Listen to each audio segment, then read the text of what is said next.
კიდევ ერთი პარტია, ვისაც თვითმმართველობის არჩევნებში მონაწილეობის მიღებას სურს ლელყვა. პარტიის ლიდერის მიერ ღიად გამოთქმულ სურვილს კი თანაგუნდელების ნაწილისა და ოპოზიციის კრიტიკა მოჰყვა. ვინ როგორ ხედავს საკუთარ შანსებს მოხლოვებულ არჩევნებში და რა არგუმენტებით არაპირებენ მონაწილეობის მიღებას ისინი, ჩვენს რეპორტაჟში ნახავთ. ახალი არჩევნები, პოლიტპატიმრების გამოშვება გაძლიერდება თუ ჩვენ ამ ხელისუფლებას ადგილობრივ არჩევნებში დავამარცხებთ. პარტია ლელოს ლიდერს სურვილი აქვს, რომ მმართველი გუნდის ოპონენტები თვითმმართველობის არჩევნებში ჩაერთონ და მერობის ერთიანი კანდიდატი წარმოადგინონ. მამუკა ხაზარაძე მოსალოდნელ შედეგებზე საუბრობს და ამბობს, რომ ხელახალი საპარლამენტო არჩევნების დანიშვნა და აქციების დროს დაკავებული აქტივისტების გათავისუფლება თვითმმართველობის არჩევნებში გამარჯვების შემდეგ კიდევ უფრო გამარტივდება. რა იქნება უკეთესი ბოიკოტი თუ არჩევნებში მონაწილეობა, ჩვენ იცით ჩვენი პოზიცია, რომ ჩვენ ყოველთვის ბრძოლის ხაზზე და ბრძოლაში შესვლის მომხრეები ვართ. ლელოს სურვილი ჩაერთოს თვითმმართველობის არჩევნებში მოულოდნელი აღმოჩნდა მისი თანაგუნდელების ნაწილისთვის. კასპის ორგანიზაციის ხელმძღვანელი პარტიას საჯაროდ აკრიტიკებს და იმ მოტივით, რომ თვითმმართველობის არჩევნებში გასვლა აბსურდული და მოღალატეობრივია, თანამდებობას ტოვებს.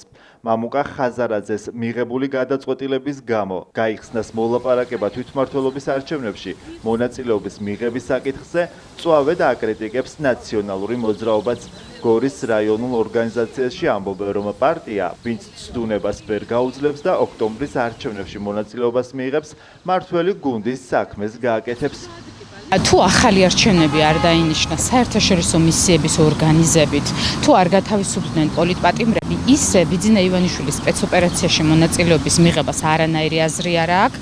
ასე ვფიქრობთ ჩვენ ნაციონალური მოძრაობა და ამაზე საჯაროდ ჩვენი პარტიის ლიდერები სულ საუბრობენ ბოლო პერიოდის განმავლობაში და ასე ფიქრობს საზოგადოების უდიდესი ნაწილი. პარტია, რომელიც ამ სიტუაციაში პოზიციონირებს როგორც ბიძინა ივანიშვილის ოპონენტი, საზოგადოებას ეუბნება, რომ ოპოზიცია ვარ და ამ თამაშში აყვება ივანიშვილს და მიიღებს მონაწილეობას არჩევნებში, ის როგორც პოლიტიკურად ჩაიტარებს ხარაკერს. ჩემი აზრი არის ასეთი და დანარჩენ ოპოზიციურ პარტიებს რაც შეეხება, ვფიქრობ ისინი დაფიქრდებიან, საზოგადოებრივი დაკვეთა რა არის ამ შემთხვევაში, ბრძოლის სწორ გზას დაუბრუნდებიან და არ მიიღებენ იმ ფარსში მონაწილეობას, რომელსაც არჩევნებს არქმევს ქართული ოცნება.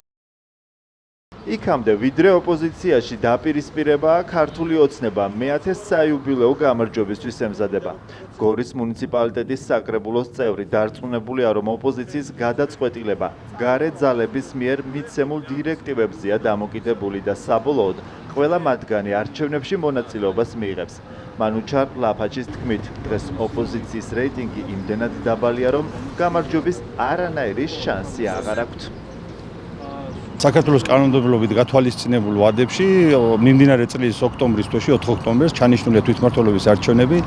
აღნიშნულ პროცესში მმართველი პარტია ჩვენ ქართული ოცნება ვიღებთ მონაწილეობას და წინასაარჩევნო სამზადისში ვართ. რაც შეეხება ოპოზიციას, მე არაერთხელ განმიცხადებია იმასთან დაკავშირებით თუ რაც იზავენ ისინი.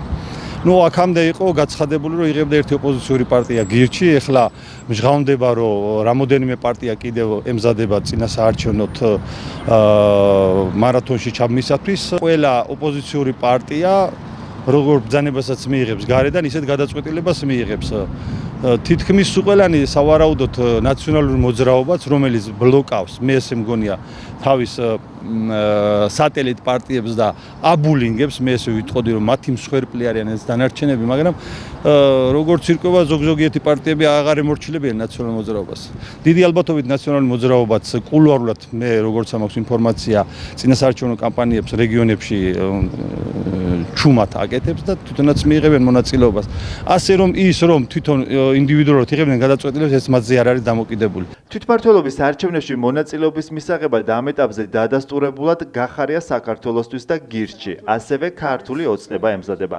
ადგილობრივი არჩევნები მიმდინარე წლის 4 ოქტომბერს ჩატარდება.